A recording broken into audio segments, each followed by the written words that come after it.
แม่พี่น้อง FC ทุกท่านทุกคนนะครับสวัสดีครับวันนี้ก็ผมช่องใต้ฟู้ดแนลทำอาหารพื้นบ้านคนใต้หรือว่าใต้เฮ็ดข้าวพักนะครับได้มาพบกันอีกแล้วหรือว่าได้มาเจอกันอีกครั้งหนึ่งในยามค่ำคืนนี้นะครับเป็นหลักสูตร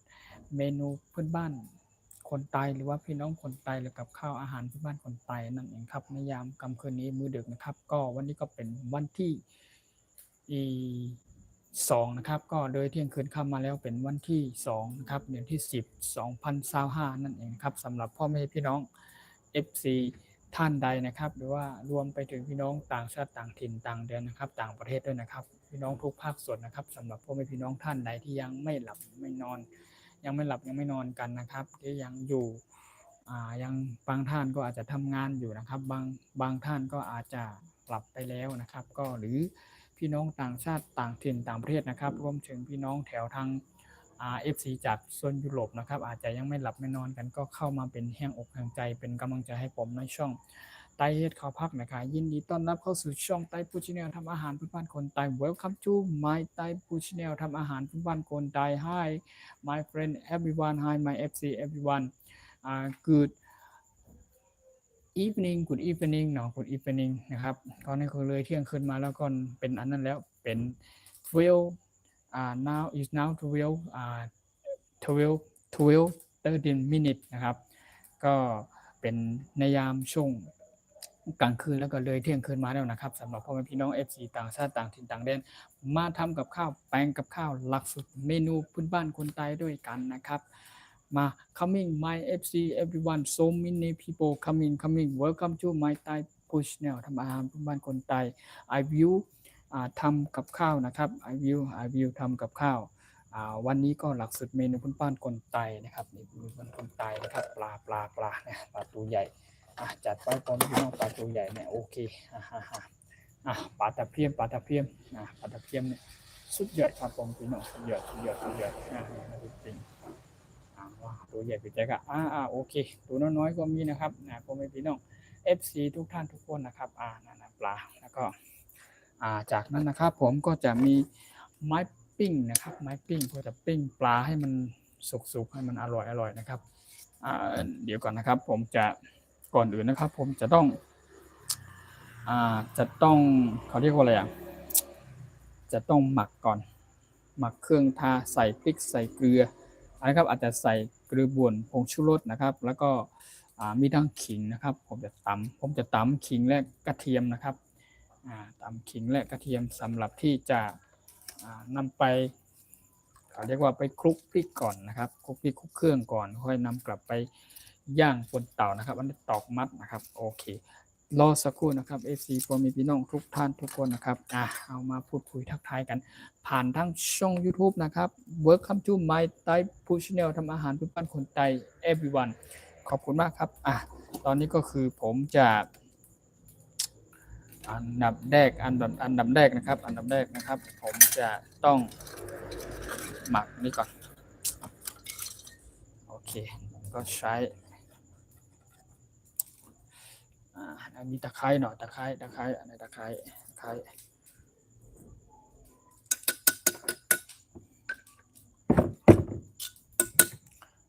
มีขิงนะครับอันนี้ขิงอันนี้ขิงจิงเจอร์ใช่ไหมขิงนี่เขาเรียกจิงเจอร์หรือเปล่าจิงเจอร์ขิงเนี่ย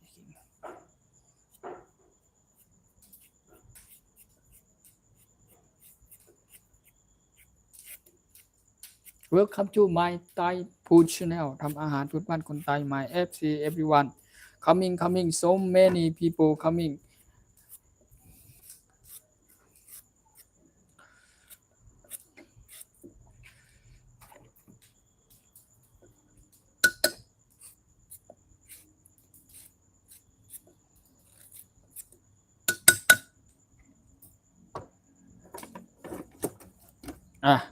อันนี้ก็เป็นขิงนะครับขิง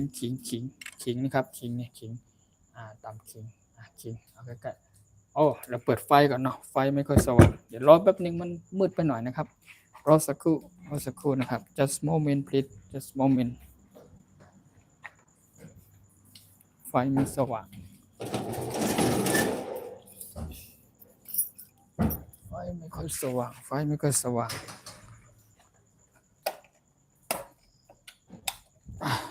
โอเค just moment please รอแป๊บนึง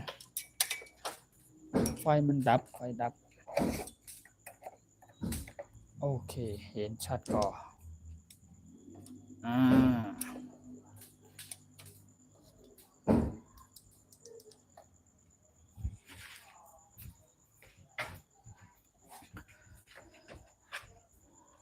โอเคตอนนี้ก็เห็นชัดนะครับเห็นชัดไหมครับโอเคเห็นชัดใช่ไหมครับตอนนี้ก็ขิงนะครับนี่ขิงตำขิงเราจะตำขิงแล้วก็มีทางกระเทียมก็จะปอกเปลือกก่อน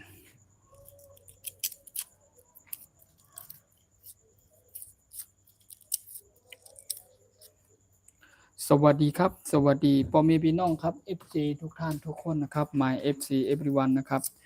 สวัสดีทุกท่านทุกคนนะครับมาเป็นแห่งอกแห่งใจเป็นกำลังใจให้กันนะครับเข้ามา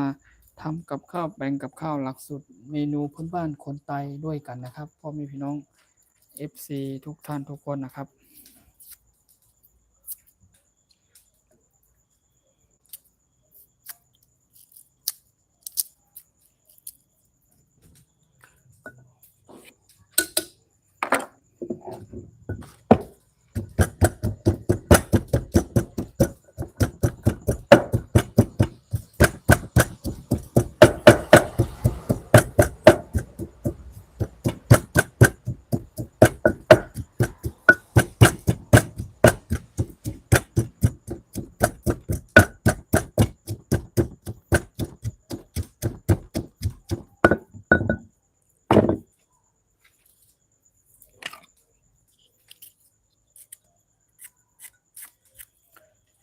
ตะไคร้หอม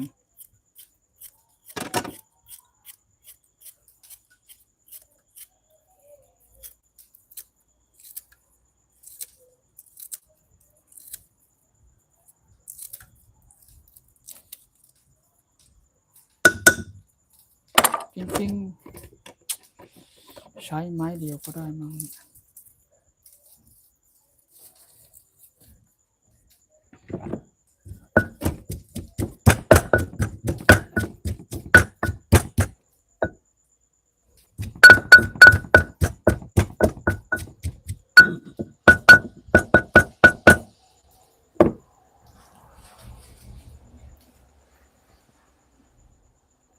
ใส่ในนี้1 ตัว2 ตัวอันนี้เอาขี้มันออกเรียบร้อยแล้วนะครับ3 ตัว4 ตัว5 ตัว6 ตัว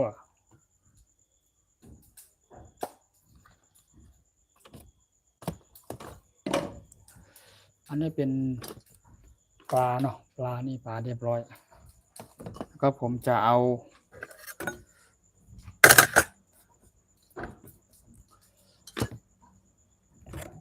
เนี่ยขิงอันนี้มีขิงแล้วก็มีกระเทียมแล้วก็มีทางตะไคร้นะครับโอเคใส่ลงไปนี่ครับ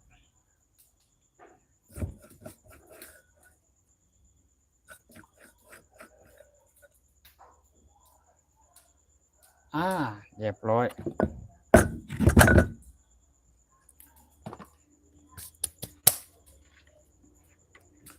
แล้วก็มีทางผงชูรสหน่อย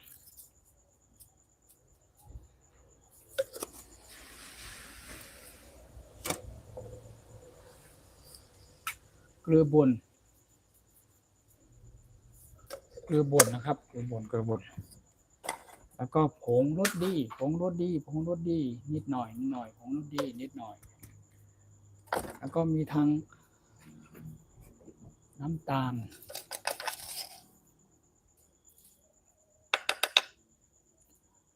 ทรายแดงแล้วก็มีทาง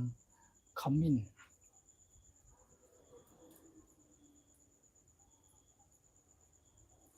โอเค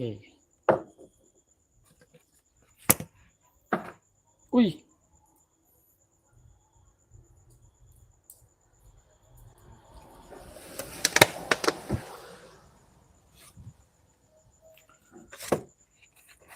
อันนี้ไปใส่ข้าวนะ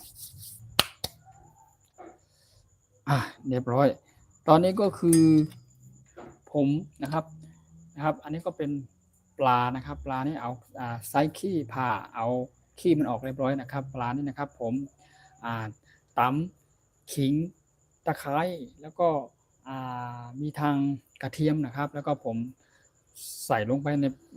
ในปลานะครับแล้วก็มีเกลือป่นชูรสขมิ้นผงรสดีนะครับผมก็จะใช้มือขยำเนาะใช้มือขยำก่อน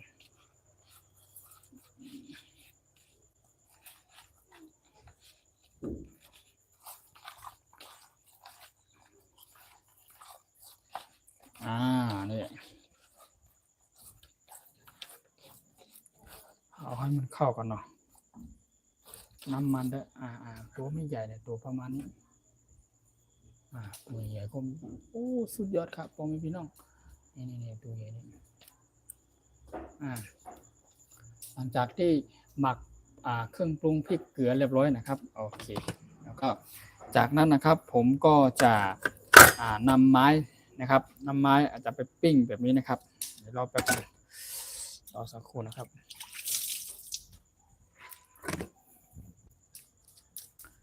นี่นะครับเราจะไปปิ้งใช้ตอกมัด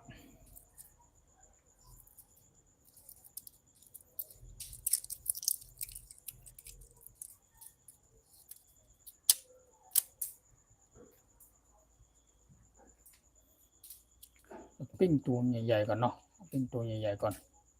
ตัวเล็กๆตัวกลางๆนี่ปิ้ง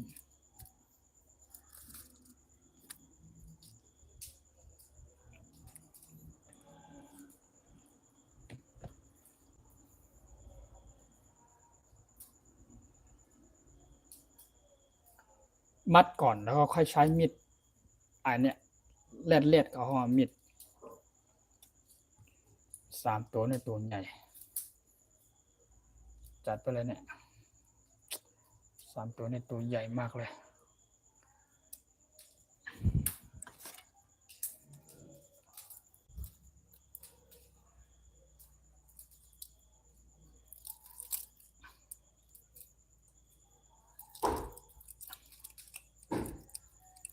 จะต้องมัดเผื่อไว้สัก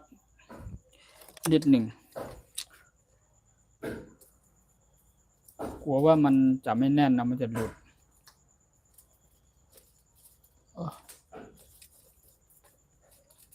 โอ้ย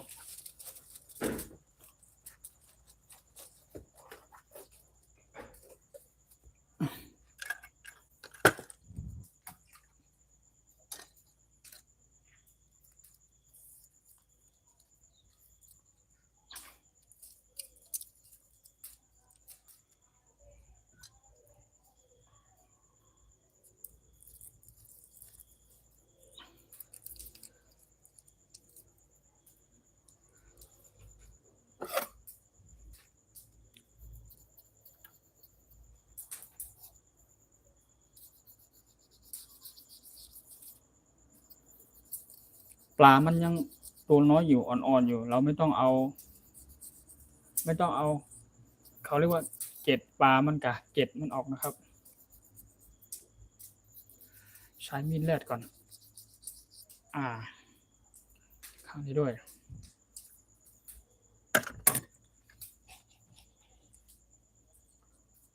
นี่จัดไปพ่อแม่พี่น้อง FC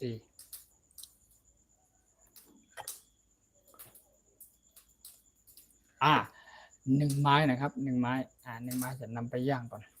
ปิ้งก่อน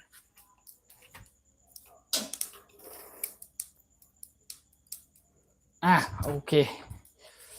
ได้เวลา1 ไม้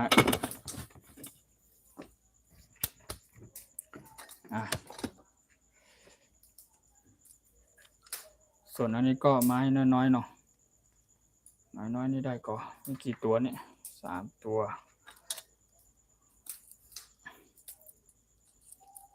แล้วก็ผมจะทำน้ำพริกปลาปิ้งด้วยนะครับตัวน้อยๆใส่ลงไป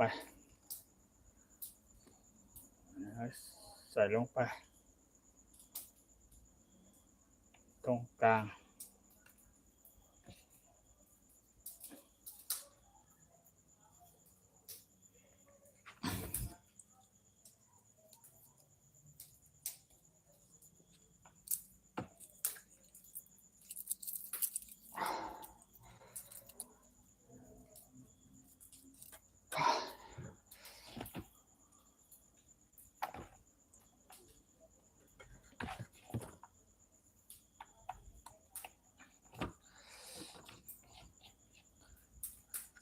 ที่เป็นแล้วก็มีขิงแล้วตะไคร้แล้วก็มีไอกระเทียมนะครับอันนี้ผมจะไม่ทิ้งนะครับหลังจากนั้นผมจะไปคั่วนี่แล้วก็ใส่ลงไปในน้ำพริกด้วยโอ้นี่สุดยอด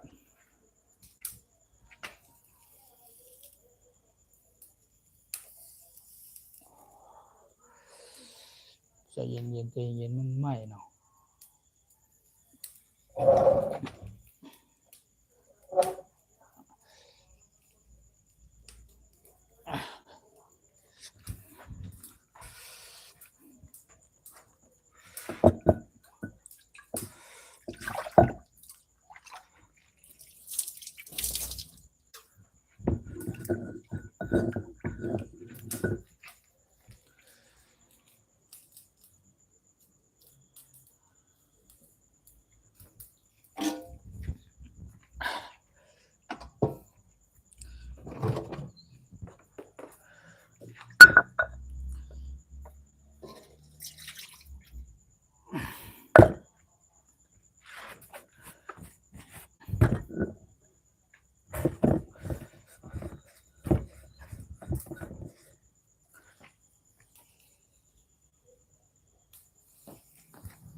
เดี๋ยวมีพ่อแม่พี่น้อง FC ทุกท่านทุกคนรออยู่นะครับรอดูอยู่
กำลังปิ้งอยู่กำลังปิ้งแล่ย่างอยู่นะครับรอแป๊บหนึง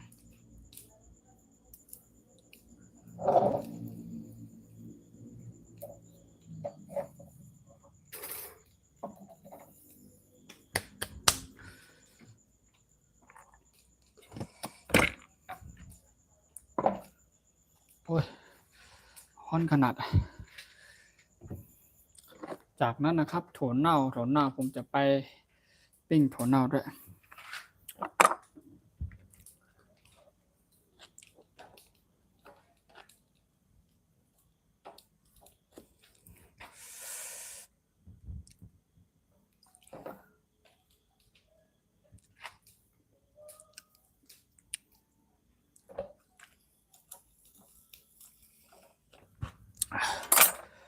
โอ้ฮ้อนไม่ไหว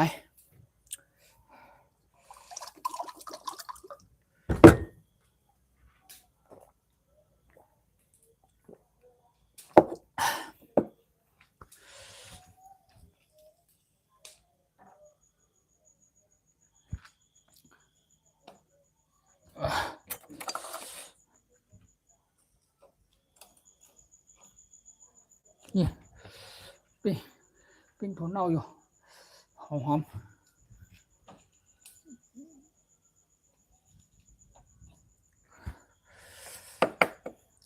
ตอนนี้คือสุกไปแล้ว1ไม้นะครับ1ไม้ปลาที่เราปิ้งเราจะปิ้งหรือว่าย่างให้มันหอมๆนะครับให้มันออกกลิ่นหอมหลังจากนั้นผมก็จะนำปลาที่ผมปิ้งหรือย่างตะกี้นะครับผมจะนำกลับมาไซซ์เอาเฉพาะเนื้อมันนะครับแล้วก็ผมจะทำเป็นน้ำพริกปลาแห้งน้ำพริกปลาปิ้งนั่นเองนะครับปลาตะเพียนเนาะโอเคนี่อันนี้ปิ้งหอมสุดยอดครับผมมีพี่น้องหอมขนาดโอ้ถั่วน้ำไหม้sorry ถั่วน้ำชั้นไหม้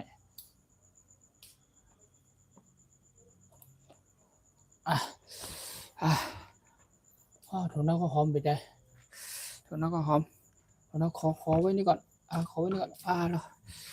สุดยอดถั่วน้ำหอม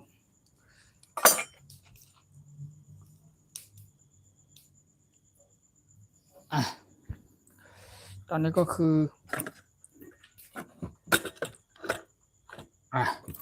ตอนนี้ก็คือปลาปิ้งเสร็จเรียบร้อยผมก็นะครับขออภัยด้วยสุมาด้วยไม่ได้ให้ FC พ่อพี่น้องได้เห็นตอนที่ปิ้งหรือย่างอะไรลงมาเรียบร้อยนะครับใส่ถ้วยละโอเคฮ้อนขนาดเลยนี่พ่อพี่น้องอันนี้ผมสำหรับที่จะทำน้ำพริกปลานะครับอันนี้ครับอันนี้ก็คือจะไซส์เอาเฉพาะเนื้อมันเนาะในส่วนของอันนี้ก็เอาไว้กินกับข้าวอีก1 รอบสุดยอดครับผมพี่น้องสุดยอดมากๆเลยนี่ปลาอันนี้ปิ้งไว้เนี่ยอันนี้เราจะปิ้งแล้วก็ทิ้งไว้ก็ได้นะครับทำโอเคนี่เป็นอย่างนี้ปิ้งสดค่อยๆหลังจากนั้นผมก็จะไซส์เอาเฉพาะเนื้อมันนะครับใส่เอาเฉพาะเนื้อมันเนี่ยใส่เฉพาะเนื้อมัน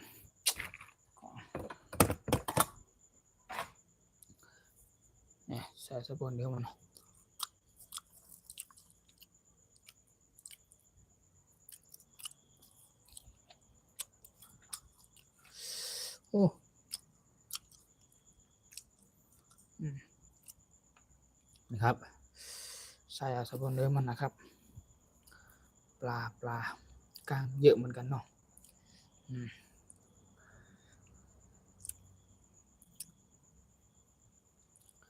นี่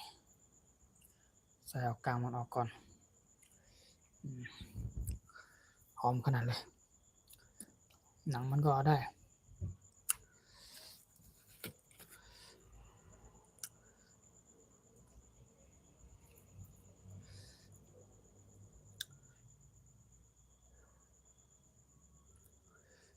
เอากลางออกให้หมดลูก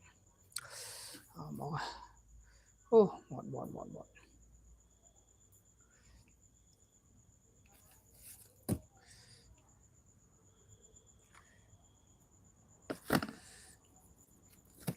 โอ้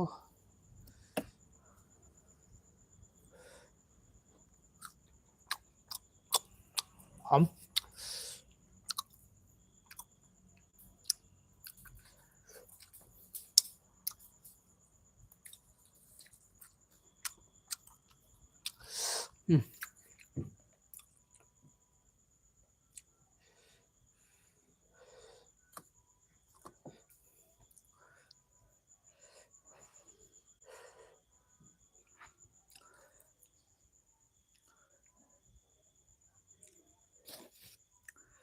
กลางมันเยอะเนาะ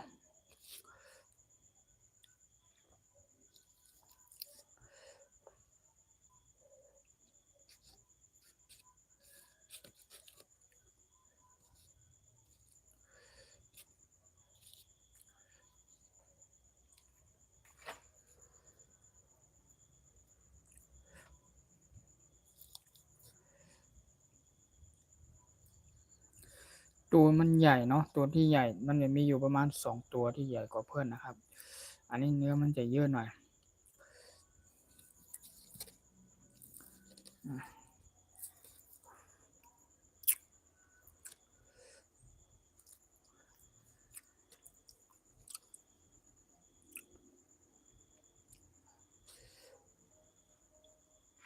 แล้วก็จะทำเป็นตำน้ำพริกปลาปิ้งนะครับไม่ต้องเยอะก็ได้ครับนิดหน่อยให้มันมีกลิ่นรสชาติปลาปิ้งเนาะ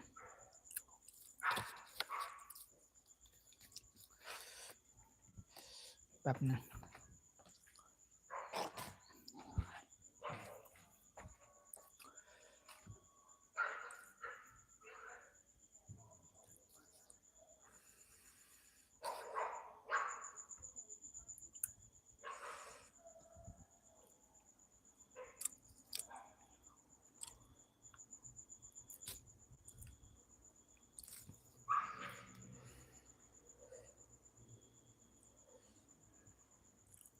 มันร้อนแล้วก็กลางมันเยอะ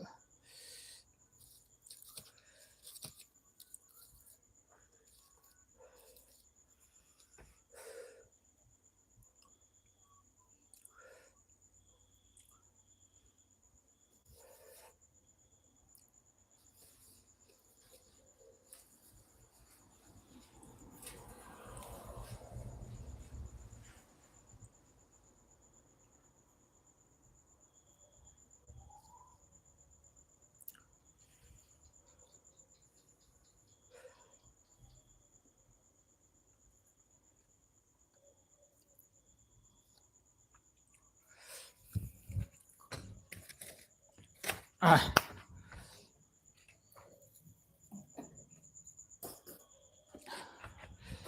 ปิ้งอันนี้สำหรับอันนี้ปิ้งแล้วก็กินแบบที่มันปิ้งแบบแห้งๆก็ได้สุดยอดขออนุญาตวางไว้นี่ก่อนเนาะวางนี่ก่อนอันนี้ใส่แล้วสำหรับที่จะตำน้ำพริกเนาะใส่แฮม1 รอบใส่แฮม1 รอบนะครับเข้าด้วยกลางด้วยขนมกลางด้วยค่ะอันนี้เรียบร้อยต่อไปนะครับต่อไปก็จะไปคั่วถั่วลิสงเนาะคั่วถั่วลิสง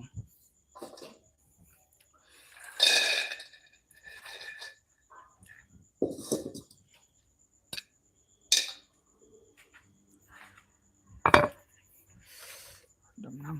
ำหิวข้าวมากเลยครับหิวข้าวมากเลยโอเค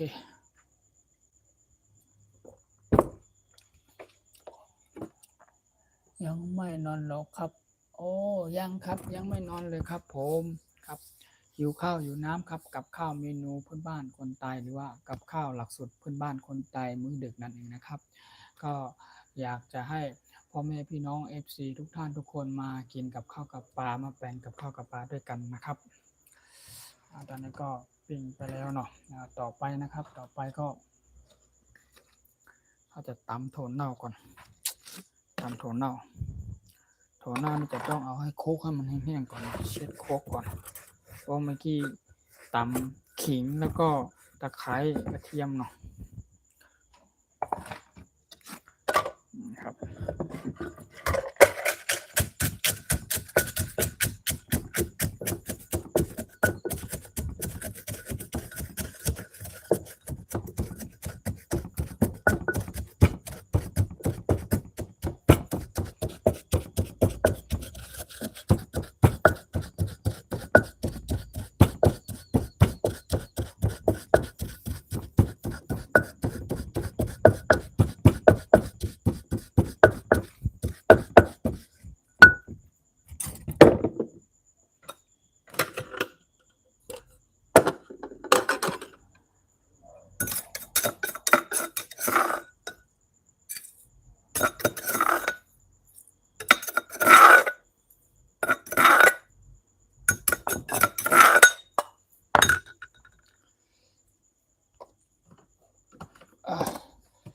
ต่อไปก็ผมจะ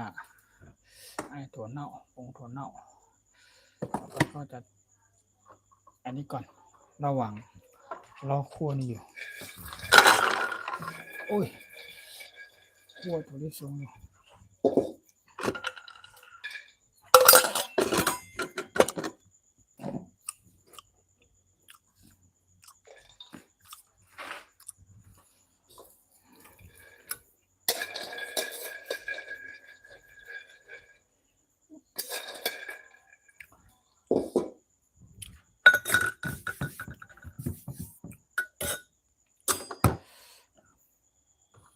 ระหว่างคั่วถั่วดินแล้วก็ปอกอันนี้ไปด้วยกระเทียมสำหรับที่จะใส่ลงไปในน้ำพริกเนาะ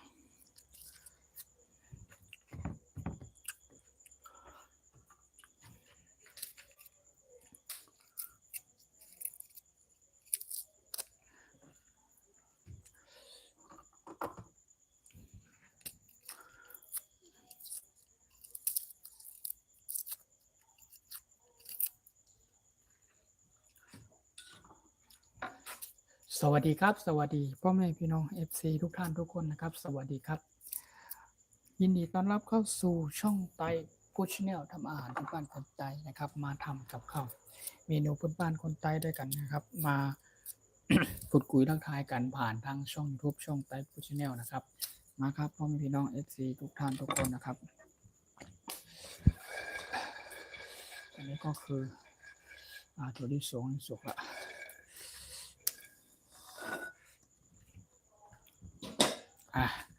ตอนนี้ก็รอให้มันกรอบก่อนเนาะถั่วลิสงนี่ผมจะตำ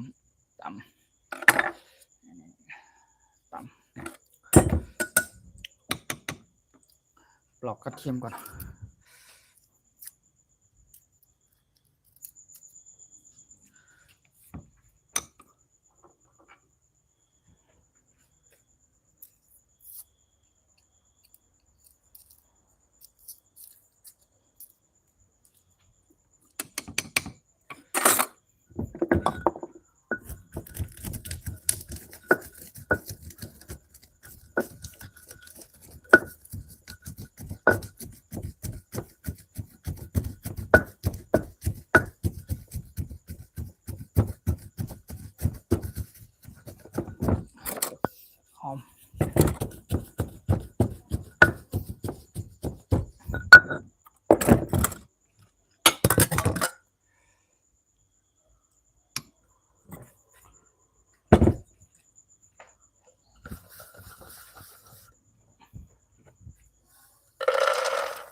ขอบคุณครับขอบคุณมากครับ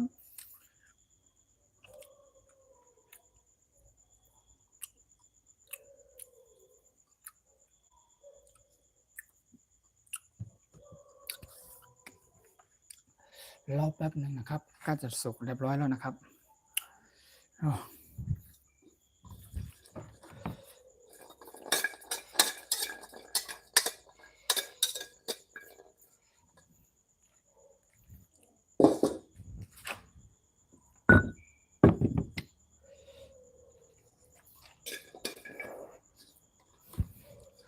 คั่วมันหอมๆได้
ผงชูรสผงชูรส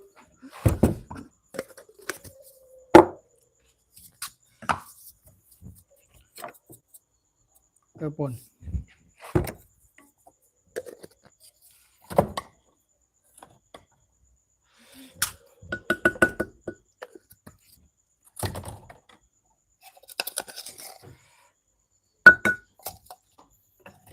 ใส่แดงนิดหน่อย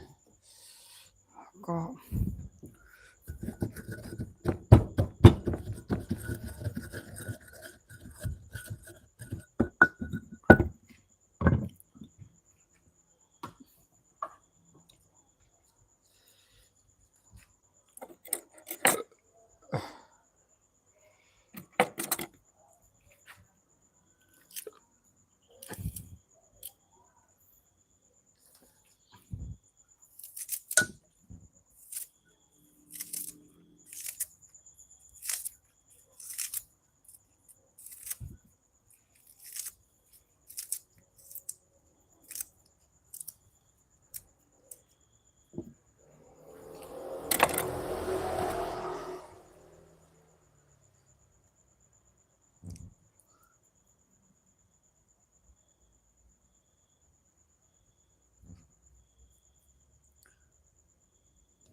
ใส่กลางปลาใส่ออกให้หมด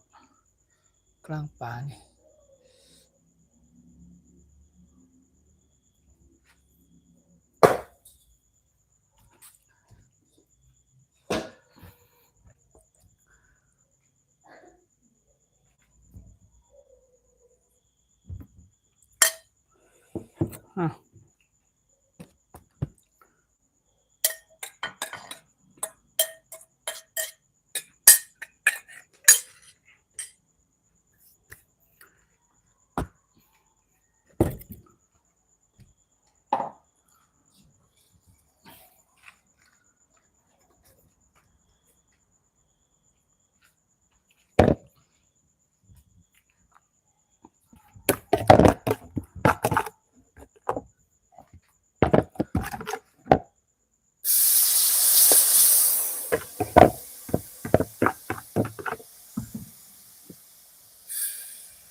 ใกล้จะเสร็จแล้วนะครับ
thank you so much thank you ขอบคุณมากครับขอบคุณจากพ่อแม่พี่น้อง FC ทุกท่านที่คนที่ยังอยู่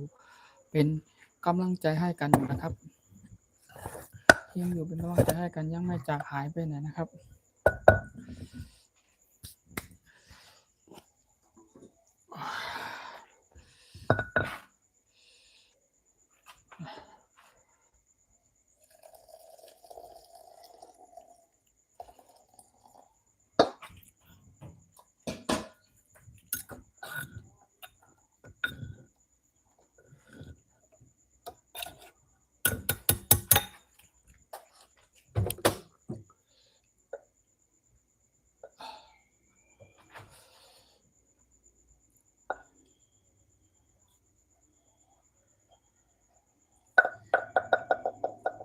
โอ้สุดยอด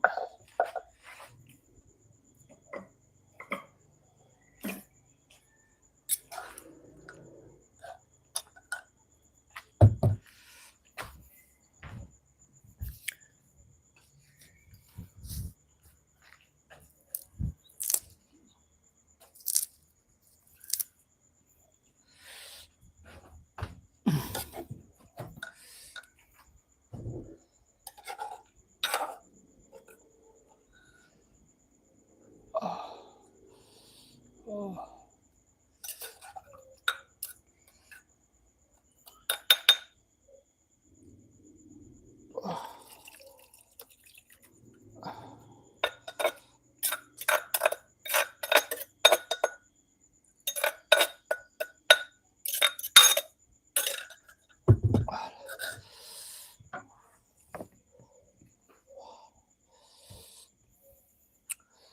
โอ้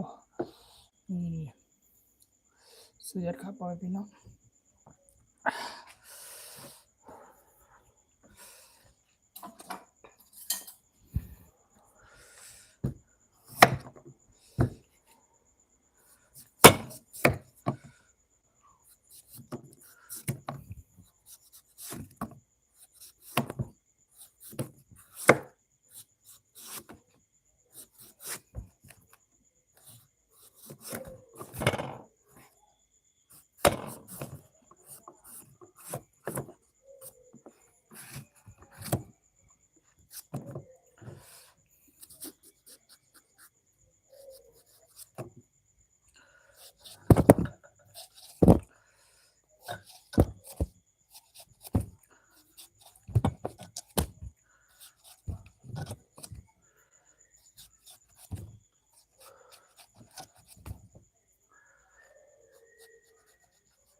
อุ้ยตกลงไปนั่นนะ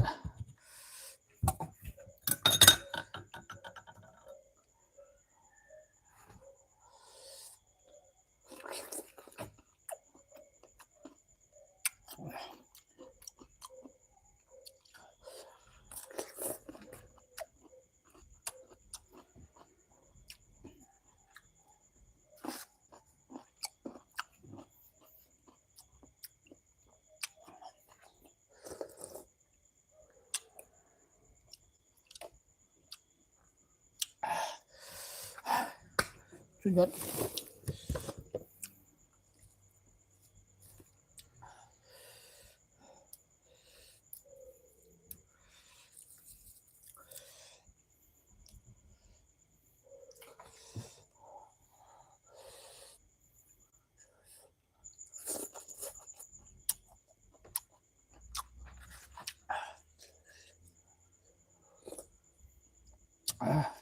เฮ้ย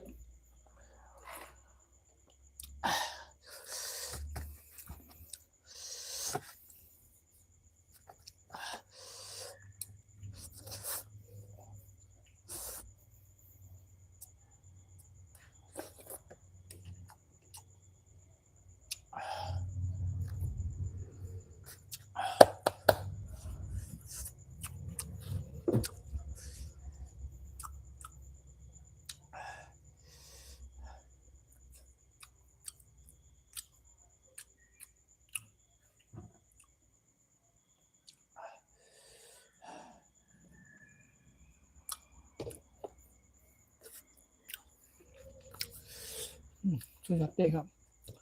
สุดยอด coming so many people coming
เอาวางอย่างนั้น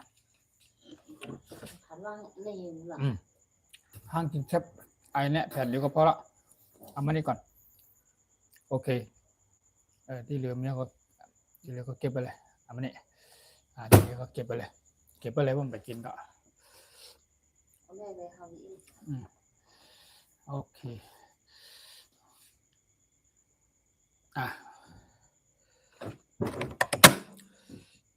นี่นะครับอันนี้ก็เป็น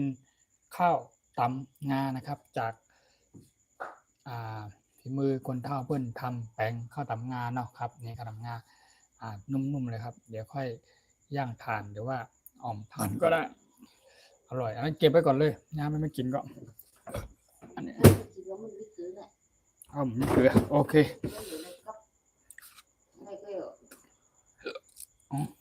กับเกลือหวานกับอะไรกับน้ำอ้อยที่นั่นน่ะไม่ฮะเดี๋ยวผมจัดการก็เลยในตอนข้างในแล้วมันถึงเคี้ยวไม่เดี๋ยวจัดการก็เลยเ เป็นเอาแขนโผล่เลยลงโผล่เอาน้ำพอกเขาพวกหลายไข่หรอก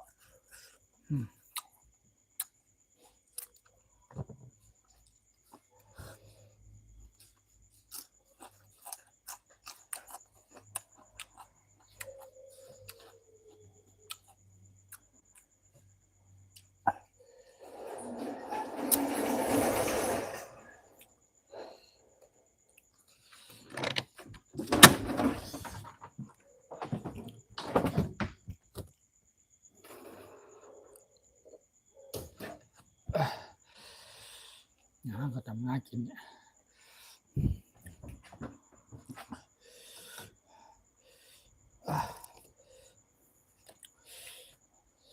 อันนี้ข้าวตำงาครับข้าวตำงาข้าวปุ๊กงา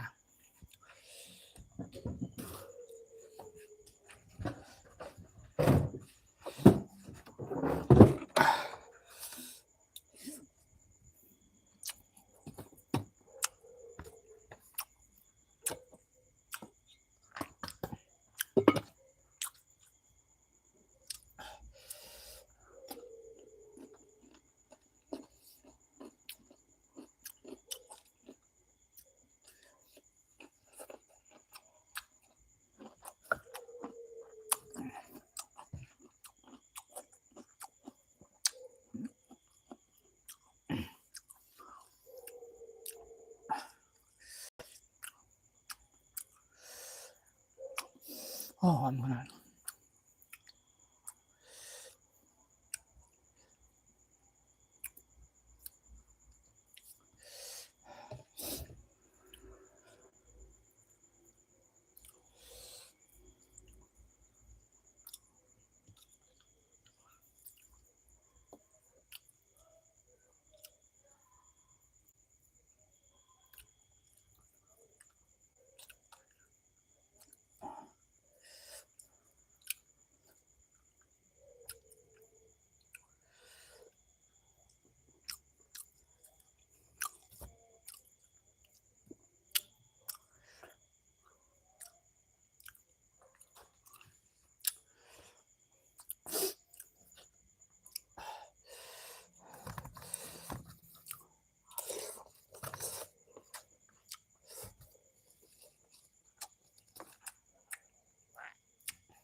ครับทักทายครับสวัสดีครับครับขอบคุณครับทักทายครับ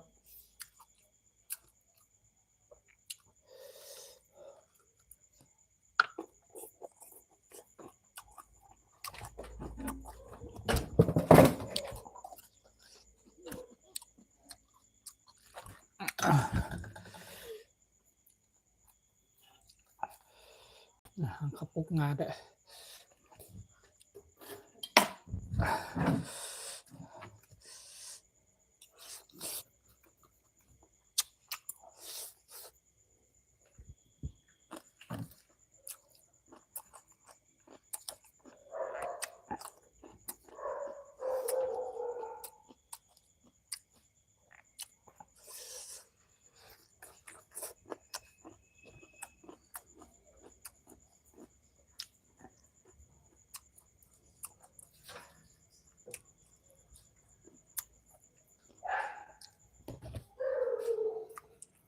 ว่า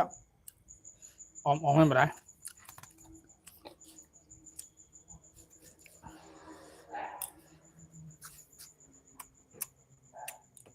ซึ่งเราคิดว่ามันมากเนี่ย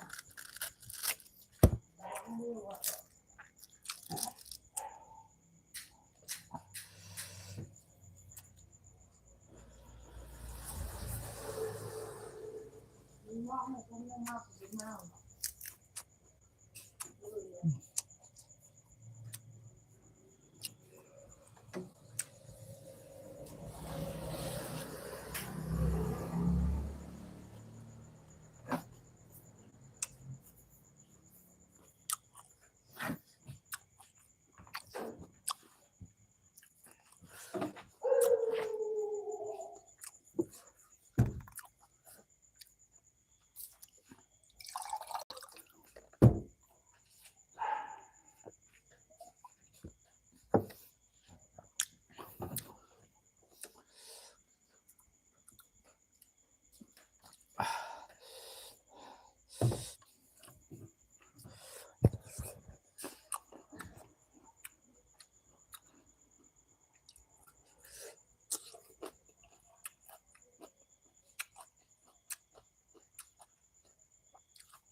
ผม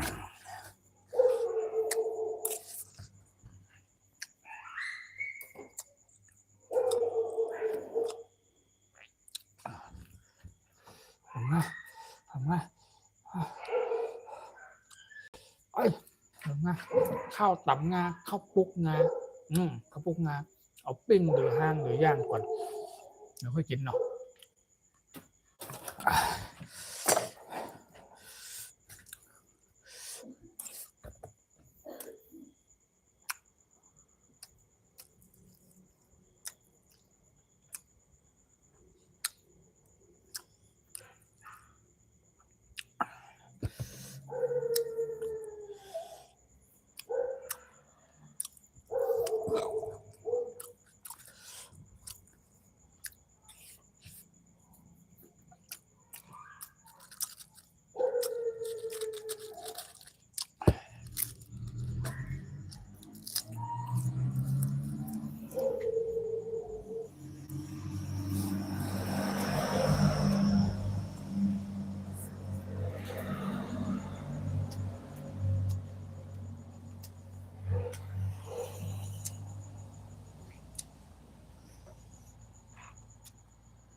โอเค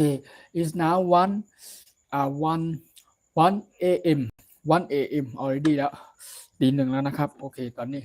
ก็ขอบคุณมากขอบคุณจากพ่อแม่พี่น้อง FC ทุกท่านทุกคน thank you so much thank you my FC everyone thank you very much thank you welcome to my Thai Food Channel ทำอาหารพื้นบ้านคนไทยวันนี้เป็น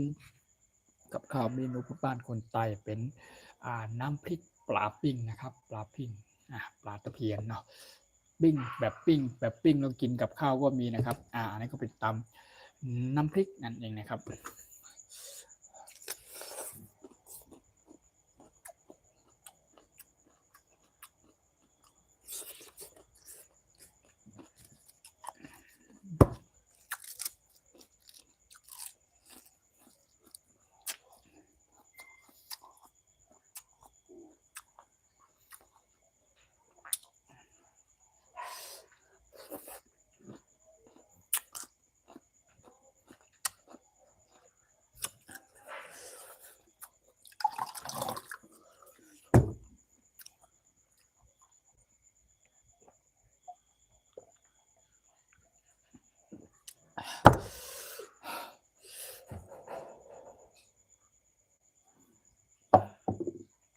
thank you so much thank you very much thank you ขอบคุณมากขอบคุณจาก FC พ่อแม่พี่น้องทุกภาคส่วนนะครับเข้ามาเป็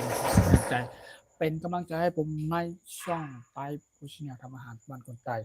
ขอบคุณมาก thank you for you comment thank you for you comment thank you for you follow for me thank you very much so many people coming มาเป็นแห่งอกแห่งใจเป็นกำลังใจให้กันนะครับขอบคุณมากๆครับขอบคุณครับ now very hot so hot okay this is Thai menu people this is น้ำพริกปลาปิ้งนะครับโอเค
thank you so much thank you ฟิป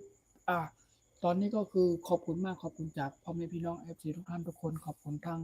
15ท่านทั้ง18ท่านนะครับขอบคุณมากครับโอเค thank you so much thank you very much thank you for you ก็ได้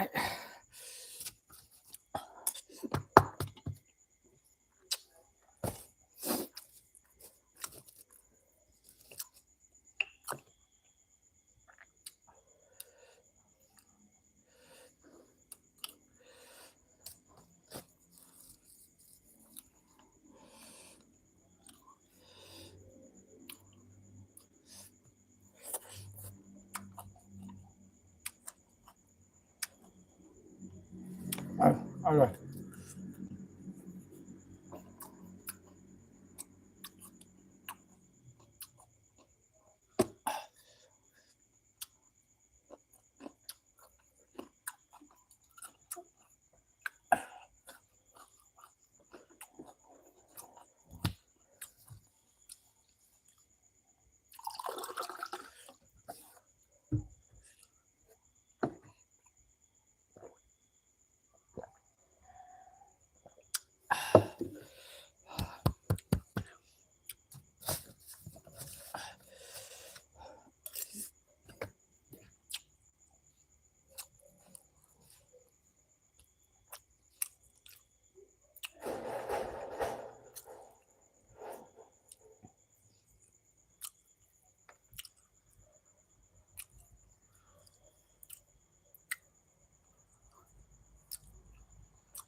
ปลา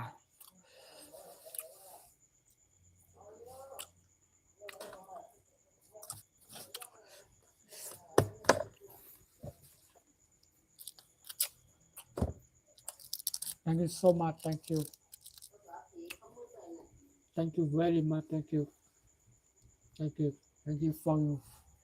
comment. Thank you.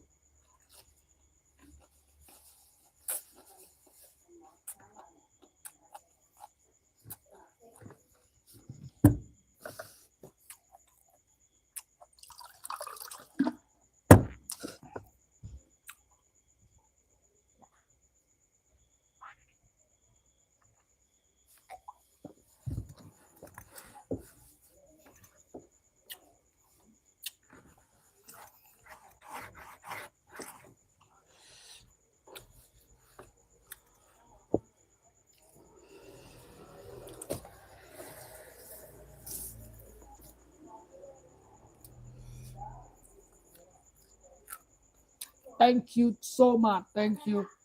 Thank you for you กดหัวไม่ป้ง Thank you for your life. Thank you ขอบคุณมากครับ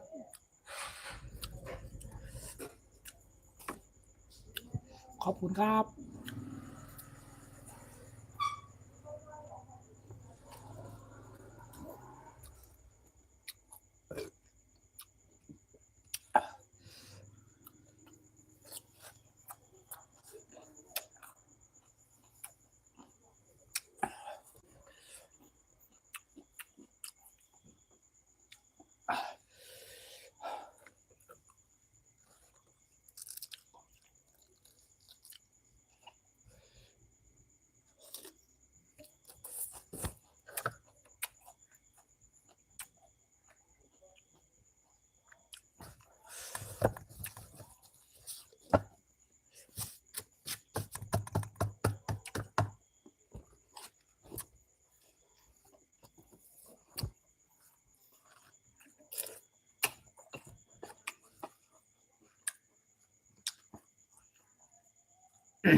ข้าวปุ๊กข้าวปุ๊กงาข้าวปุ๊กงาข้าวปุ๊กงา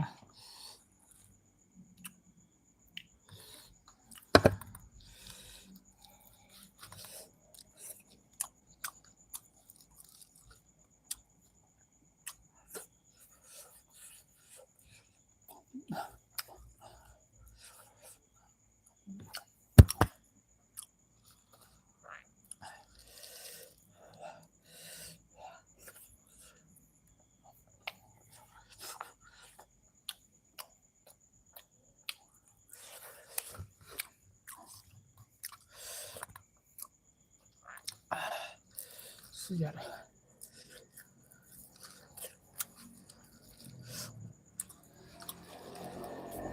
ปุก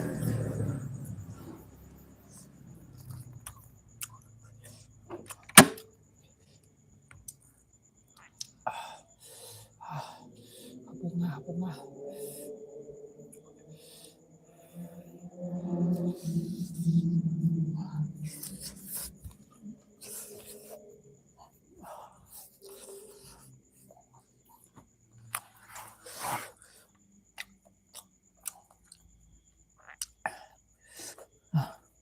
เผ็ด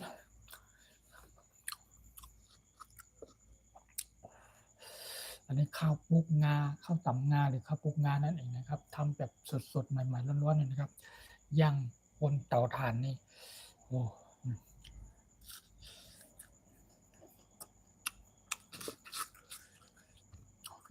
น้ำตาลทรายโรยลงไปนิดหน่อยลกน้ำเผ็ด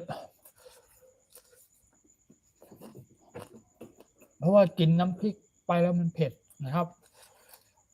แก้เผ็ด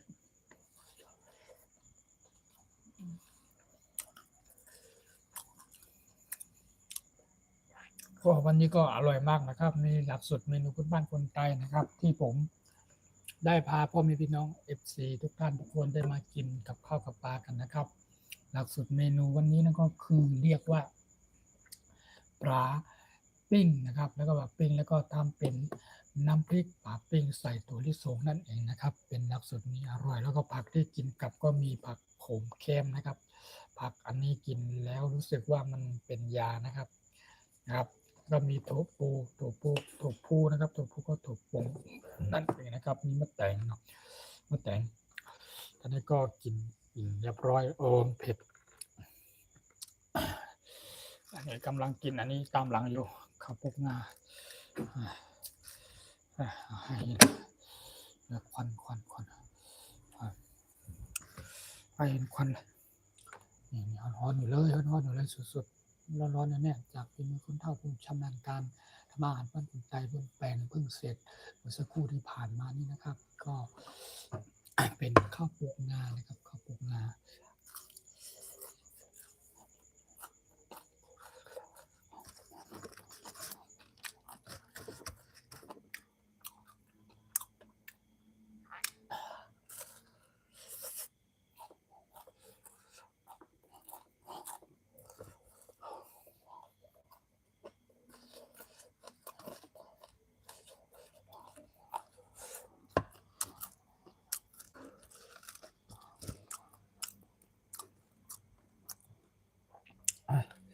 อุ่นๆร้อนๆเนี่ย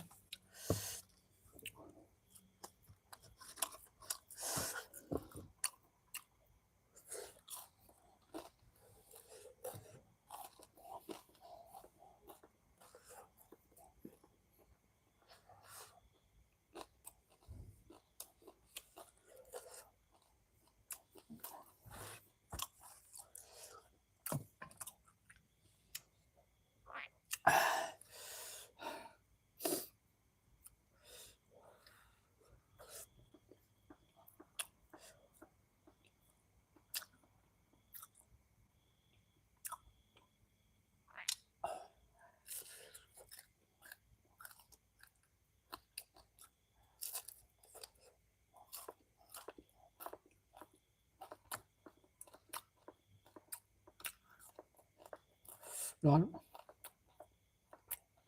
อร่อย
ผลไม้หน่อย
ฝรั่ง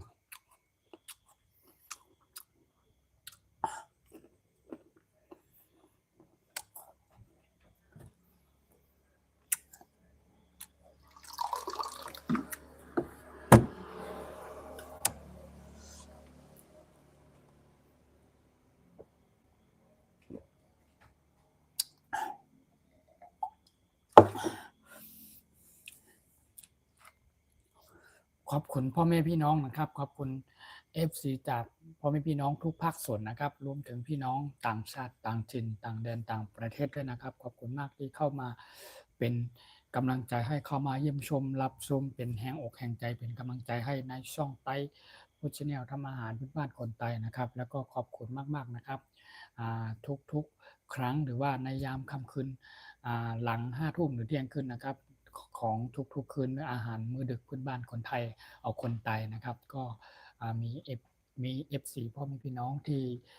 ยังมีเวลานะครับแล้วก็เข้ามาเยี่ยมชมเป็นกำลังใจให้ขอบคุณมากแล้วก็รวมถึงพี่น้องต่างชาติด้วยนะครับพี่น้องต่างชาติก็โอเค thank you so much thank you very much thank you very much thank you for your comment thank you for your follow for me my FC everyone thank you so much thank you ขอบคุณมากๆครับขอบคุณมากๆครับสำหรับวันนี้นะครับก็โอเคขอให้ FC พ่อแม่พี่น้องทุกท่านทุกคนที่เข้ามาเป็นแรงอกแรงใจเป็นกำลังใจให้ผมนะครับขอบคุณมากแล้วก็ขอให้มีความสุขแล้วก็ขอให้เข้ามาแล้ว enjoy หรือว่าสนุกสนานกับการทำอาหารพื้นบ้านคนไทยหรือว่าได้มาเข้ามารับชมว่าเป็นแรงอกแรงใจเป็นกำลังใจให้ผมก็ขอให้มีความสุขขอให้สนุกสนานขอให้ เขาเรียกว่าขอให้เข้ามาแล้วได้พูดคุยทักทายกันคอมเมนต์ทักทายกันนะครับถามกันครับว่าเป็นยังไงบ้างโอเคจากประเทศอะไรแล้วก็ FC จากไหนครับจากภาคใต้กับภาคกลางภาคเหนือครับหรือว่าพี่น้องคนเหนือของเราโดยเฉพาะพี่น้องคนใต้ชาวไทยใหญ่หรือว่า FC จากfrom มาเลเซียกับสิงคโปร์กับทางอินโดนีเซียกับทางลาวกับเวียดนามกับกัมพูชากับทางรัสเซียเมียนมากับทางโซนยุโรปนะครับ FC มีพ่อแม่พี่น้องทุกท่านทุกคนที่เข้ามาเป็นแรงอกแรงใจจาก FC from จากจาเบนกับกูริยากับไชน่ากับแล้วก็มีทั้งไต้หวันฮ่องกงมีทั้ง FC จากต่างประเทศนะครับทั่วโลกที่เข้ามาเป็นแรงอกแรงใจดูอยู่ในขนาดนี้ก็ขอบคุณมาก thank you so much thank you everyone thank you very much thank you ขอบคุณมากครับขอบคุณจากการคอมเมนต์การกดไลค์กดแชร์ให้ผมในช่องไต้ฟู้ดชาแนลทำอาหารพื้นบ้านคนไต้วันนี้ก็คือตำน้ำพริกปลาปิ้งนะครับเนี่ยปลาปิ้งนะครับปิ้งด้วยแล้วก็ตำน้ำพริกแล้วใส่ถั่วลิสงลงไปแล้วครับกินกับผักนะครับผักนี่ก็เรียกว่าผักขมแคมนั่นเองนะครับโอเคแล้วก็มีทั้งมะแตงนะครับอันนี้ก็คือสุดยอดเลยครับหวานปีใจอร่อยมากๆนะครับ อร่อยมากๆนะครับสุดยอดครับโซกูดครับโซกูดไมไตพูชแนลทำอาหารบ้านคนไทยนะครับขอบคุณมากครับขอบคุณจาก FC ทุกท่านทุกคนที่มาเป็นแรงอกแรงใจเป็นกำลังใจให้กันนะครับขอบคุณมากครับปิ้งข้าวตำงานหรือปิ้งข้าวปุกอยู่นะครับย่างข้าวปุกอยู่กินอีกสักชิ้นหนึ่ง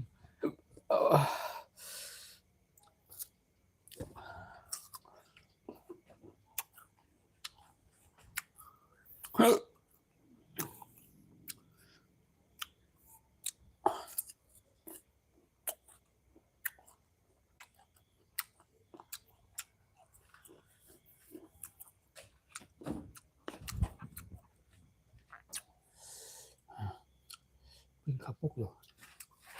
ปิ้งข้าวปุก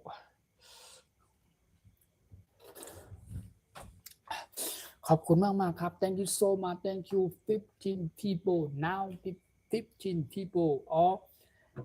14 people thank you very much thank you ขอบคุณมากจากการเข้ามาเป็นแรงอกแรงใจให้ผมในช่องใต้พุชแนลทำอาหารพื้นบ้านคนใต้ My ใต้พุชแนล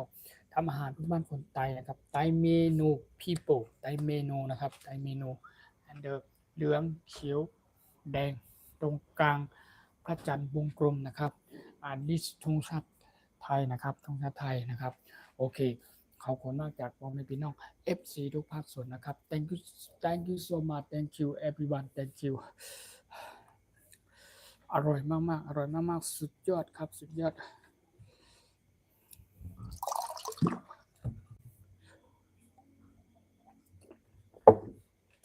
thank you so much thank you โอเค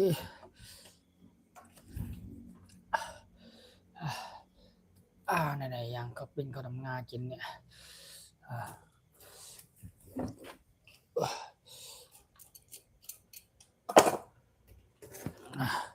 เนี่ย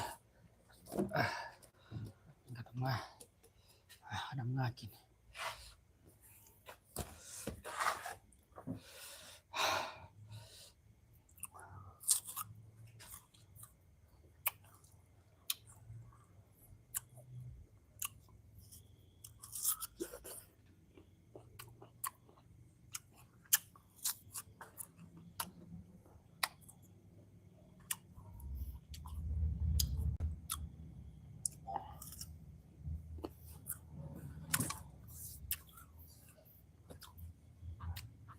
หมดเกลี้ยงสุดยอด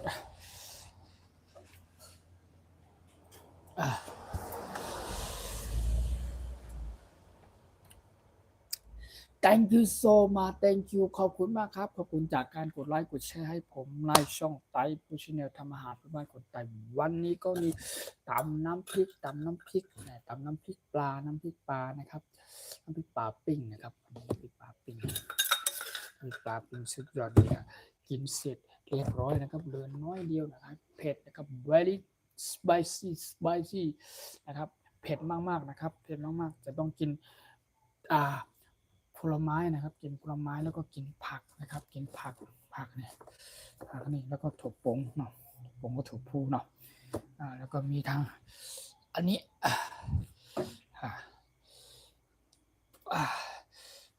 นี่ก็ทำงานสุดยอดกินข้าวทำงานด้วยกันมากินข้าวปุ๊กกินข้าวปุ๊กด้วยกันข้าวปุ๊กคือกินหลังจากกินข้าวเสร็จเรียบร้อยนะครับหรือหลังจากกินตำน้ำพริกปลาปิ้งนะครับหลังจากกินเสร็จเรียบร้อยนะครับทุกอย่างนะครับก็มีข้าวปุ๊กคือหมายถึงว่าตอนนี้คือกินน้ำพริกเผ็ดนะครับแก้เผ็ดก็เอาข้าวปุ๊กมาจะใช้น้ำตาลทรายแดงโรยลงไปกินสุดยอดครับพี่น้องวันนี้ผมช่องไต้พุชแนลทำงานบ้านคนไต้ I'm so happy I'm so happy นะครับ so happy ครับ I think my FC everyone so happy everyone happy Sunday เนาะ Sunday เป็นวันอาทิตย์นะครับ Sunday แล้วก็ Sunday เดือนอะไรล่ะ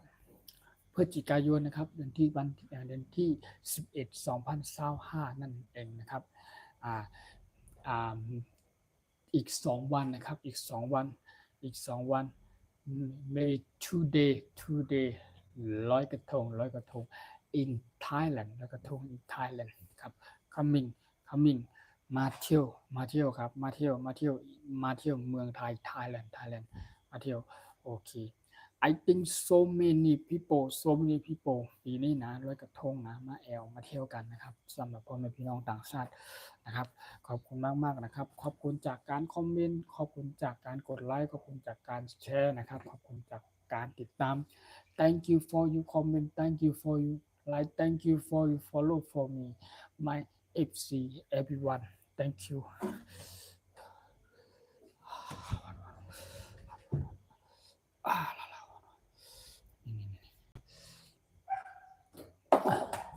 อีกนิดหนึ่งอีกนิดหนึ่งตอนนี้ก็คือโอเค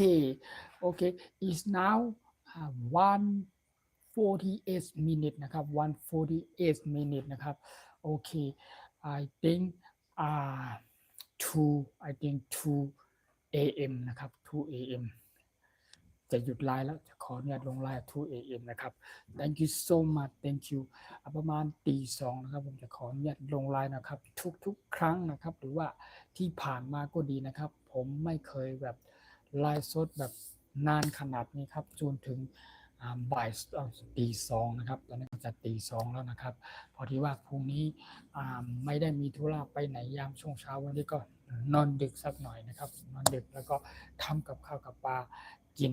เมนูพื้นบ้านคนไทย so good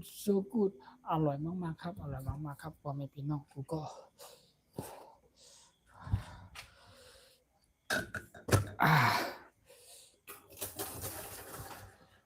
กินอันนี้ก่อน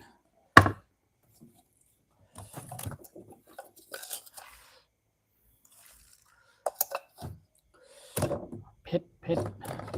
แก้เผ็ดร้อนในกินข้าวตำงาด้วยกันมาโอ้ย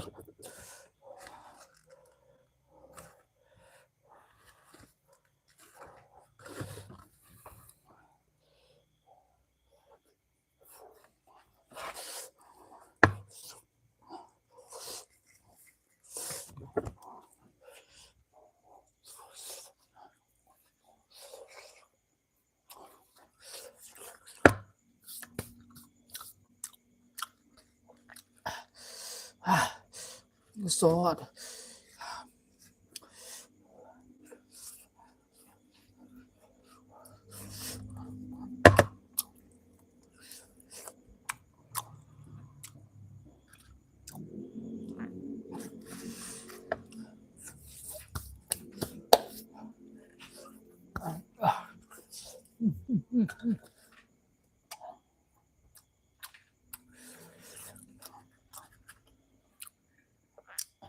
ยังไงบ้าง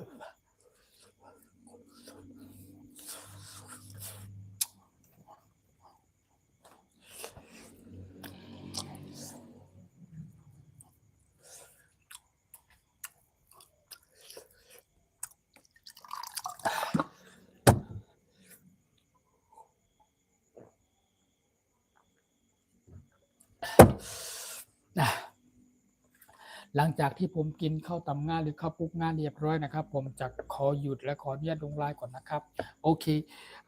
after I'm eat เขาเรียกว่าอะไร Eastern กับข้าวปุกงาหรือข้าวตำงาเรียบร้อยแล้วครับผมจะขออนุญาตลงไลน์ก่อนนะครับตอนนี้ก็คือจะ2แล้วครับเดี๋ยว2ละ2ก็คือ2 a.m. นะครับ2 a.m. I think so many sleeping sleeping now thank you so much thank you สำหรับ FC ท่านไหนที่ยังไม่นอนก็เข้ามาพูดคุยทักทายกันมาอบโอ้กันมาเป็นกำลังใจให้ผมในช่องไต่พุทธ Channel ทำอาหารพื้นบ้านคนไทยนะครับ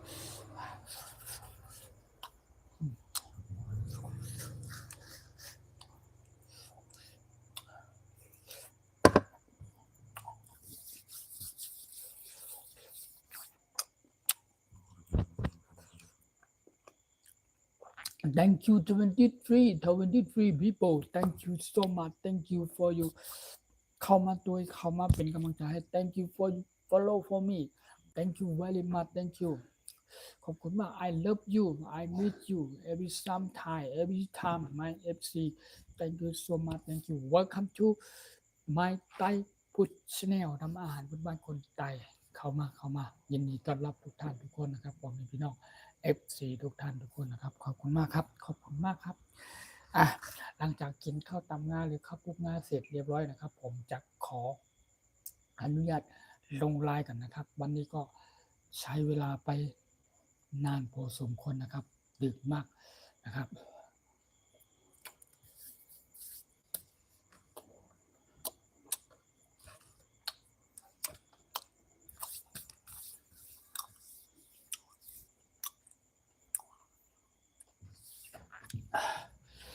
Thank you thank you thank you thank you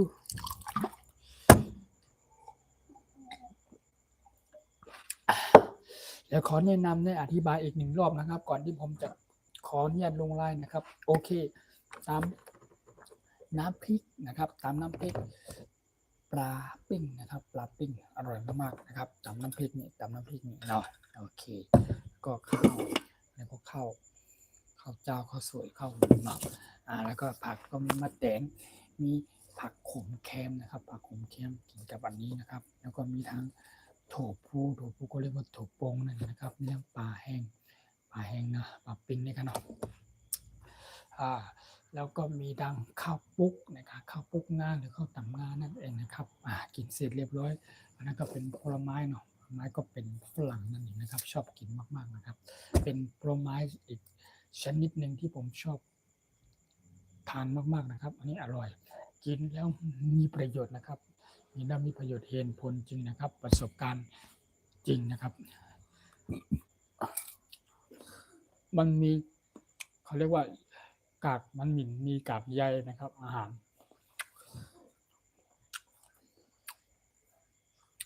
ฝรั่ง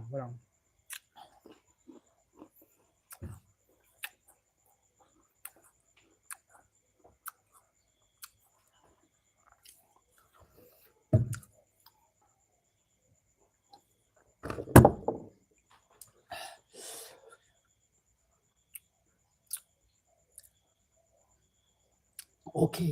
เรียบร้อยนะครับสำหรับวันนี้และคืนนี้นะครับก็ขอบคุณมากๆที่มี FC พ่อแม่พี่น้อง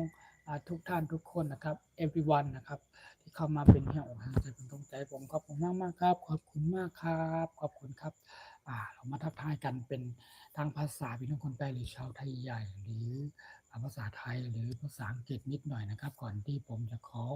อนุญาตลงไลน์ไปนะครับขอบคุณมากๆนะครับโอเคขอบคุณมากครับขอบคุณครับโอเค Good morning Good morning เนี่ยเป็นการทักทายเป็นภาษาอังกฤษเนาะภาษาอังกฤษนั่นเองนะครับแล้วก็ สวัสดีตอนเช้านั่นเองนะครับแล้วก็ไม่สูงกลางในเจ้าขาไม่สูงนะครับเนาะเป็นคำใต้หรือภาษาไทยใหญ่นะครับแล้วก็Good afternoon Good afternoon ก็คือสวัสดีตอนบ่ายนั่นเองนะครับพี่น้องคนไต้คำใต้ของเราก็เรียกว่าไม่สูงตอนกลางวันตอนบ่ายโมงนะครับเนาะช่วงบ่ายโมงนะครับเนาะแล้วก็มี Good evening ก็คือสวัสดีตอนเย็นนั่นเองนะครับถ้าเป็นคำไต้ของเฮาเนาะคำไต้ไม่ speak ไต้ก็คือ speak ไทยใหญ่หรือว่าspeak ไต้รัชฉานเนาะรัชฉานก็ได้นะครับเรียกรัชฉานก็ได้คือเรียกว่าไม่สูงกลางค่ำนะครับไม่สูงกลางค่ำนะครับเนาะแล้วก็ thank you so much thank you นะครับก็ประมาณว่าขอบคุณมากขอบคุณครับถ้าเป็นสปิกไทยใหญ่เนาะสปิกไทยหรือไทยใหญ่ก็คือจะบอกว่ายินโจมขอบใจใหญ่น้ำยินโจมขาเนี่ยครับเนาะยินโจมขาถ้าเป็นภาษาแนะนำเป็นแนะนำชื่อเนาะแนะนำถ้าสมมุติเราแนะนำเป็นภาษาอังกฤษนะครับอย่างเช่นนะครับผมจะพูดเป็นภาษาอังกฤษภาษาไทยคำไต้เนาะจะบอกว่าผมชื่อเขาชื่อใจวันนะครับเนาะใจวัน แล้วก็อายุ31 ปีนะครับเนาะ31 ปีแต่เหลียวนะอยู่ที่เมืองไทยเกียงใหม่นะครับเนาะโอเคอันนี้เป็นการแนะนำทักทายกันว่า greeting นะครับถ้าเป็นภาษาไทยก็คือผมชื่อวันครับผมตอนนี้ผมอาศัยอยู่ที่ประเทศไทยและเชียงใหม่นะครับประมาณนี้นะครับผมถ้าเป็นภาษาอังกฤษก็my name is One นะครับ my name is One first name แก้ว K A E W first name แก้วlast name เมืองของ or next name One นะครับ next name One am live in เชียงใหม่นะครับ live in เชียงใหม่ am Thai people or สั้นๆนะรัชฉาน people นะครับก็เป็นคนไทยหรือพี่น้องชาวไทยใหญ่นั่นเองนะครับเราแนะนำเป็นภาษาอังกฤษ English speak English and speak Thai and speak Thai Thai กับ Thai เนาะThai ก็คือ yellow green red นะตรงกลางเป็นพระจันทร์วงกลมนี่เนาะก็เป็นเหลืองเขียวแดงเป็นธงชาติของพี่น้องคนไทยนะครับพี่น้องคนไทยแล้วก็นี่ธงชาติ Thailand นะครับ Thailand เป็นพี่น้องไทยธงชาติไทยนั่นเองนะครับโอเคสำหรับวันนี้พี่น้องต่างชาตินะครับผมก็มาทักทายเป็นภาษาอังกฤษภาษาไทยแล้วก็ภาษาคนไทยนะI am Thai people I am Thai people I am Thai people now am live in เชียงใหม่ my home at เชียงใหม่นะครับmy FC everyone come to Thailand นะครับ come to Thailand come to เชียงใหม่นะครับเชียงใหม่ก็ถ้าไปเจอกันตามต่างท่องต่างถิ่นก็คือทักทายได้นะครับทักทาย greeting กันนะครับทักทายกันนะครับตอนนี้ก็คือ My Thai Food Channel ทำอาหารพื้นบ้านคนไทยนะครับหรือว่าช่องใต้เฮ็ดข้าวผักหรือว่าช่องใต้ผู้ชนะเฮ็ดท่องเฮ็ดข้าวผักใต้นะครับหรือว่าทำอาหารพื้นบ้านคนไทยนะครับ my name YouTube ใต้ผู้ชนะทำอาหารพื้นบ้านคนไทยนะครับเป็นชื่อช่องของ YouTube ขังคาห้องว่าเฮ็ดข้าวผักใต้นะครับเนาะ I'm speak Thai speak Thai speak Thai speak Thailand speak Thai speak English นะครับก็หลาย3ภาษานะครับภาษาแต่ว่าภาษาอังกฤษนี่เราได้นิดหน่อยครับ English I can a little bit นะครับ I can a little bit นะครับไม่สามารถอธิบายได้เยอะไม่สามารถพูดได้เยอะนะครับ English นะครับก็ได้แต่ภาษาไทยก็ภาษาที่เราใช้ประจำอยู่แล้วนะครับโอเคภาษาแล้วก็มี China ใช่ไหม China นี่คือ China นี่คือนี่ฮาวใช่ไหมนี่ฮาวนี่คือสวัสดีหรือเปล่า Hello ใช่ไหมแล้วก็ถ้าเป็นคำไทยเนาะ speak ไทยเนี่ยเอาแบบแล้วก็ถาม how to speak Thai hello นะก็สวัสดีครับไม่สูงอันนี้คือไทยเนาะไม่สูงค่าหรือแบบว่า hello ประมาณนี้ไทย I'm speak Thai Thailand สวัสดีครับ English hello Thai speak Thai ก็คือไม่สูงค่าโอเคนะเป็นการทักทาย greeting นั่นเองนะครับเป็นภาษาคำไทยของเขาเนาะแล้วก็มีทางอย่างเช่นนอนใช่ไหมนอนก็ sleeping ใช่ไหม sleeping นะครับคำไทยก็คือนอนใช่ไหมแล้วก็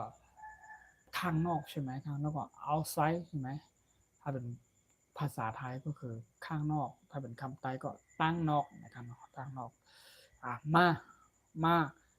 านี้ประมาณนี้มานี้ประมาณว่ามาในแล่นะspeak Thai มาใน Thailand มานี่ English come to here ใช่ไหมมี3ภาษามันโอ้อันนี้แยกถูกแยกถูกอย่างเช่นน้ำใช่ไหม water ใช่ไหม or speak or Thailand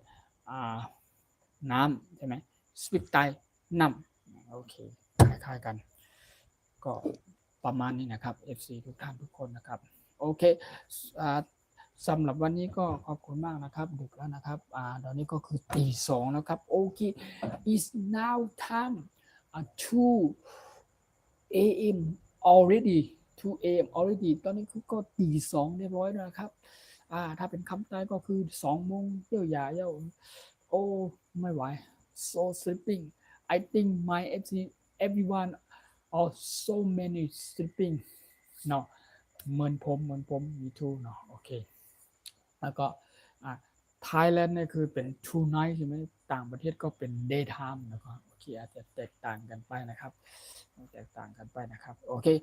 สำหรับวันนี้ก็คือก็ขอบคุณมากนะครับขอบคุณบอมเมพี่น้องใต้กูก็ขอบคุณยินหนีโจมภาพตอนกูก็ที่คำว่าเป็นปันแห้งข่าวในของใต้เฮ็ดข่าวภาคหรือว่าช่องใต้ผู้ชินทำอาหารมันคงใต้นะครับเนาะและใหม่สูงกูก็ข้าใหม่สูงค่าใหม่สูงยินโจมกูก็ไว้มาพบกันใหม่ในวันถัดไปนะครับเนาะโอเคสวัสดีครับสวัสดีพ่อพี่น้องทุกภาคส่วนนะครับขอบคุณมากที่เข้ามาเป็นแห่งใจเป็นกำลังใจให้ผมนะครับไว้มาพูดคุยทักทายกันใหม่นะครับขอบคุณมากนะครับขอบคุณจากการคอมเมนต์ขอบคุณจากการกดไลค์กดแชร์กดติดตามมากนะครับขอบคุณมากครับโอเค so everyone thank you so much thank you so much thank you for everyone follow for me thank you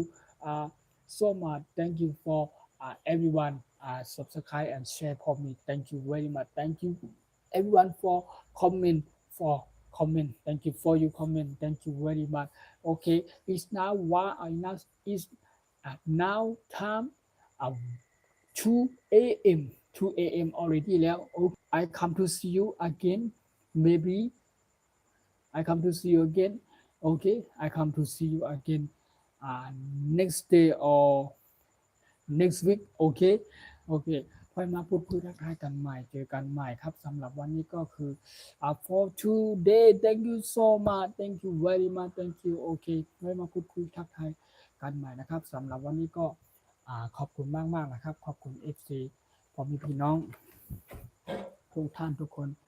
ที่มาเป็นแห่งอกแห่งใจให้ผมนะครับในช่อง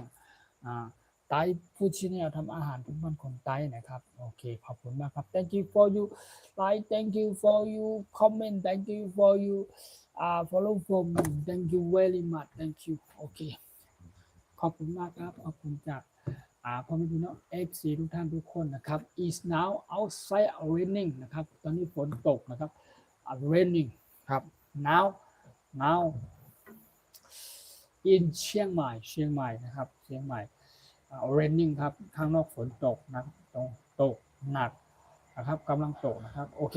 สำหรับวันนี้ก็คือขอบคุณมากนะครับขอบคุณมากจากการกดไลค์กดแชร์กดติดตามวันนี้นะครับไว้มาพูดคุยทักทายกันใหม่นะครับใหม่ซูมครับกูก็ครับบ๊ายบายครับกูก็บ๊ายบายครับปาหน้าลุงกูก็ใหม่ซูมกูก็ค่ะสวัสดีครับเพื่อนๆทุกคนนะครับเพื่อนๆแฟนเพจทุกท่านทุกคนนะครับ thank you so much thank you my FC everyone thank you bye bye I come to see you again bye bye is now outside raining ครับ raining ฝนตกครับตอนนี้ฝนตกโอเคฝนตกครับ I think so many people sleeping แล้วตอนนี้โอเค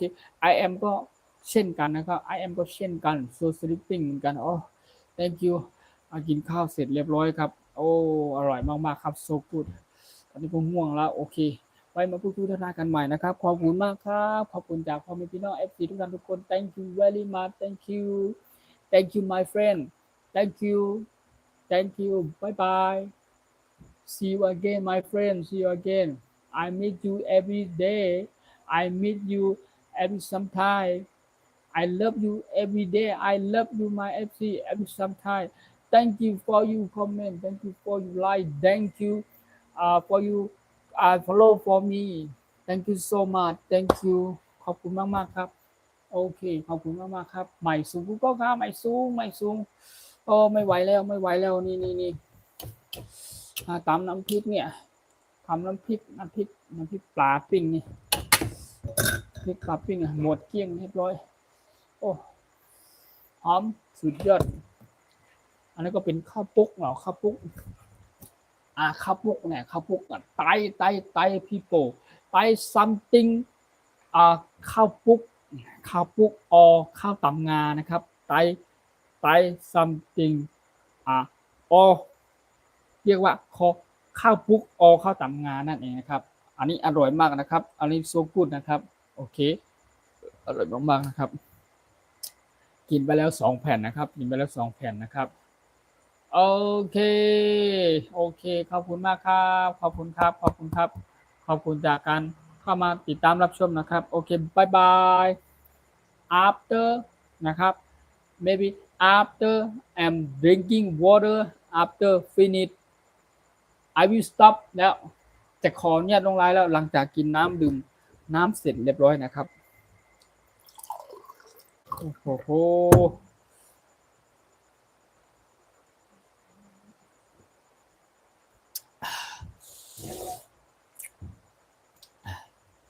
ขอบคุณมากมากครับขอบคุณครับขอบคุณจากการกดไลค์กดแชร์ครับกดติดตามครับตอนนี้ไม่ไหวแล้วง่วงแล้วง่วงแล้วโอเคง่วงแล้วโอเคบายบายนะบายบายนะทุกคนนะบายบายเนอะบายบายเนอะบายบายเนอะไว้มาพูดคุยทักทายกันใหม่เนอะสวัสดีครับโอเค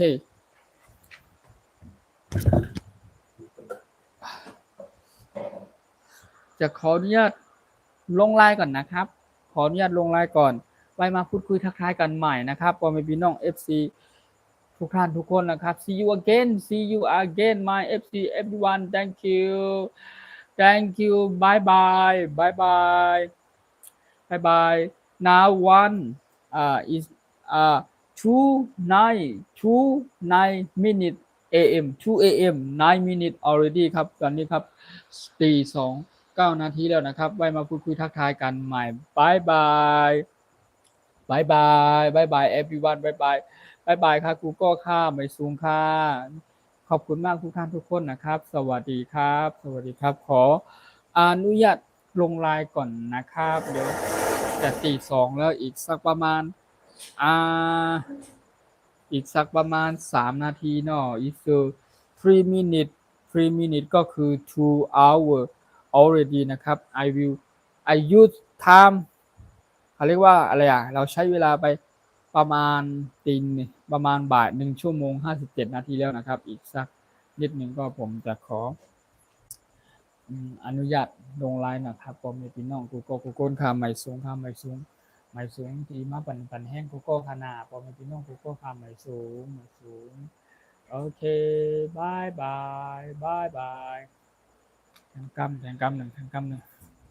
โอ้แทงกำหนึ่งจะได้ตีสองละจะตีสองละแล้วสักตีสองกว่าละตีสอง10 นาทีแล้วอีกสัก2 นาทีก็จะครบ2 ชั่วโมงพอดีจะขอเนี่ยลงไลน์แล้วนะครับจะขอเนี่ยลงไลน์ห้าคนไฟล์พี่โบขอบคุณมากครับขอบคุณมากครับขอบคุณครับขอบคุณจากการกดไลค์กดแชร์นะครับขอบคุณมากครับช่วงดูคลิป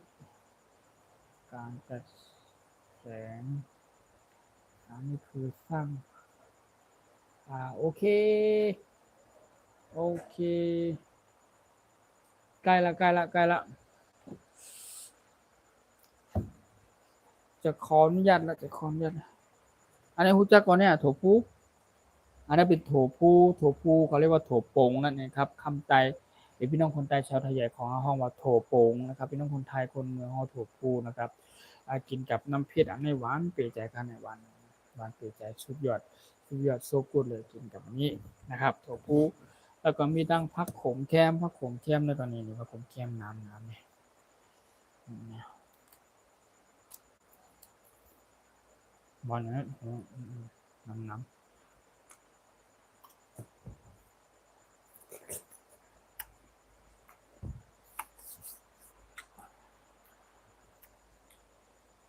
โอเคบายบายวันนี้วางจริงแล้วโอเคขอบคุณมากครับ thank you so much thank you very much thank you bye bye everyone bye bye ครับผู้ก็หมายสูงครับหมายสูงยินดีเรื่องผู้ก็หมายสูงขอเนี่ยลงไลน์ก่อนนะครับขออนุญาตลงไลน์ก่อนตอนนี้ก็คือตีสองกว่าแล้วโอเค bye bye everyone see you again โอเค see you again my FC everyone โอ้ยังอยู่11 ท่านโอ้สุดยอดครับขอบคุณมากครับ thank you ขอบคุณครับขอเนี่ยลงไลน์ก่อนนะครับไม่ไหวแล้วโอเคบายบาย บายบาย my FC everyone บายบาย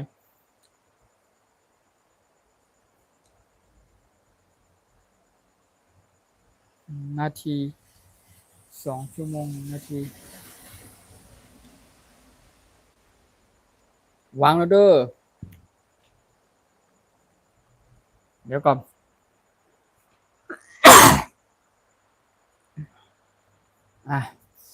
ดูปลาก่อนใกล้ๆเลยปลาเนี่ยเดี๋ยววางละโอเคปุ๊บบายบาย